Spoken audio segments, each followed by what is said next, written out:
Selamat Natal bagi kita semua. Dan hari ini kita merayakan Natal kita di rumah masing-masing.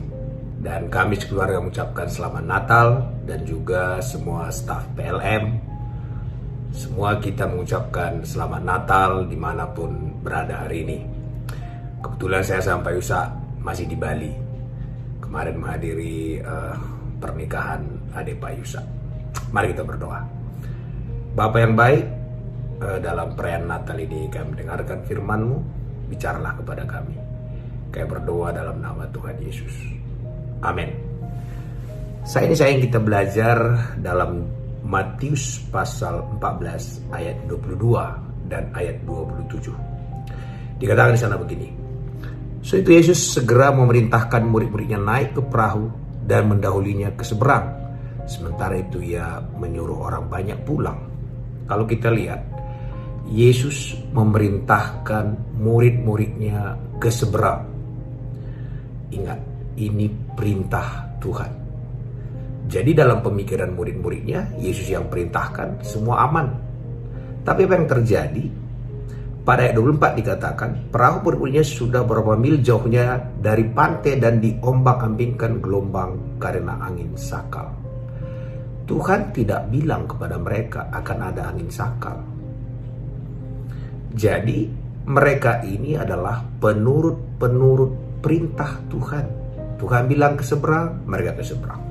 Mereka sangat taat. Waktu mereka itu taat, ada angin besar datang. Dan Tuhan tak pernah bilang akan ada angin besar datang. Dan apa yang terjadi? Mereka semua ketakutan. Ada pelajaran pertama di sini. Kita sering menganggap kalau ada badai, itu gak kehendak Tuhan. Kita sedang tidak melakukan kehendak Tuhan. Itu tidak benar. Ini perintah Tuhan mereka kerjakan, badai datang. Ini perlu kita ingat. Badai itu datang bukan dari Tuhan. Badai itu datang dari setan. Karena pekerjaan setan itu mencuri, membunuh, dan membinasakan. Jadi waktu Tuhan berfirman dan mereka itu mengerjakannya, setan mengganggu mereka. Pertanyaannya, kenapa Tuhan tidak bilang ada setan dan sebagainya? Karena bagi Tuhan, setan itu nggak perlu dibahas. Terlalu kecil untuk dibahas.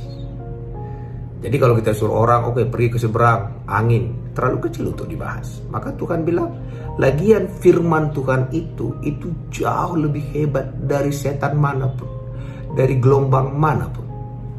Akhirnya Tuhan datang ayat 27. Tetapi segera Yesus berkata kepada mereka, tenanglah, aku ini, jangan takut. Tapi sebelum itu ayat 26-nya dikatakan, ketika muridnya melihat dia berjalan di atas air, mereka terkejut dan berseru, itu hantu. Jadi waktu badai itu datang, kira-kira apa yang diharapkan murid-muridnya? Murid-muridnya sudah berpikir ini pasti pekerjaan setan. Yang diharapkannya setan datang. Kalau istilah sekarang, mereka gagal fokus. Mereka salah fokus. Fokusnya harusnya kepada firman Tuhan. Mereka mulai fokus kepada masalah dan pemberi masalah. Masalahnya badai, pemberi masalah setan. Mereka fokus kedua hal ini.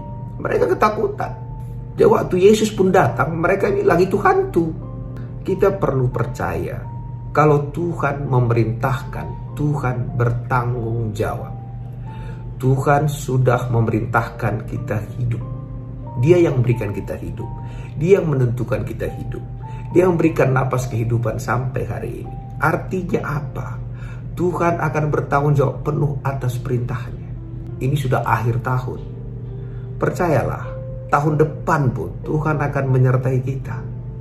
Sepanjang kita diperintahkan hidup di dunia ini, semua Dia akan tanggung jawabin. Tak peduli sebesar apa badai keuangan kita. Tak peduli sebesar apa badai kesehatan kita. Tak peduli sebesar apa badai dalam hidup kita. Apa kata Yesus tadi? Dikatakan, ini aku, tenanglah. Jangan takut. Jadi hari-hari ini, khusus di Natal ini, jangan lagi salah fokus. Banyak badai sekarang. Banyak sekali. Kita sudah melihat badai ekonomi, badai sakit penyakit. Tapi apa kata Tuhan? Tenanglah. Yang pertama disuruh tenang. baru dikatakan, ini aku, jangan takut. Perhatikan, tenang, jangan salah fokus, dan jangan takut. Jadi Natal ini ada 3 hal yang Tuhan ingatkan kepada kita. Yang pertama, tenang. Yang kedua, fokus kepada Tuhan. Jangan fokus kepada masalah, jangan fokus kepada problem kita. Segala sesuatu yang kita fokus itu berubah menjadi lebih besar. Jadi kalau kita fokus selalu pikirkan tentang penyakit tambah besar dia. Pikirkan soal keuangan tambah besar dia. Makanya Tuhan katakan, mari kita melakukannya dengan mata kita tertuju kepada Yesus, sehingga hidup kita dipenuhi oleh Yesus. Jadi ada 3 pesan Natal. Yang pertama, tenang. Yang kedua, ini aku, ini Tuhan. Artinya Tuhan katakan, aku yang bertanggung jawab atas hidupmu. Aku yang memberikan kau napas kehidupan sampai hari ini. Dan kedepannya, jangan takut. Jadi Natal kita ingat, tenang, ada Yesus, dan jangan takut. Itulah kado Natal kita. Pertama, kita harus tenang di tengah badai yang besar, sehingga kita tidak salah fokus, sehingga kita tidak melihat Tuhan menjadi hantu, tapi kita tetap melihat Tuhan adalah Tuhan. Dan kalau kita lihat, kalau Tuhan bersama dengan kita, di pihak kita, siapa lawan kita? Dan yang lebih menarik, pada saat itu Tuhan belum ada di hati mereka, sehingga Tuhan harus datang dari luar menuju mereka. Kita, Tuhan ada bersama kita 24 jam. Pencipta jagat raya ini bersama kita 24 jam. Yang jadikan bulan, bintang, matahari, dan segala isinya ada bersama kita.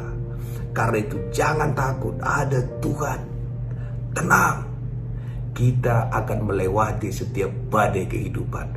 Anggaplah badai itu sebagai petualangan melihat perbuatan-perbuatan Allah yang besar. Jadi saya katakan, selamat Natal, ingat ada Tuhan bersama kita, tenang dan jangan takut. Dan juga selamat tahun baru buat 2021. Mari kita berdoa. Bapa yang baik, Engkau yang masih memberikan kami napas kehidupan, artinya Engkau merintahkan kami hidup.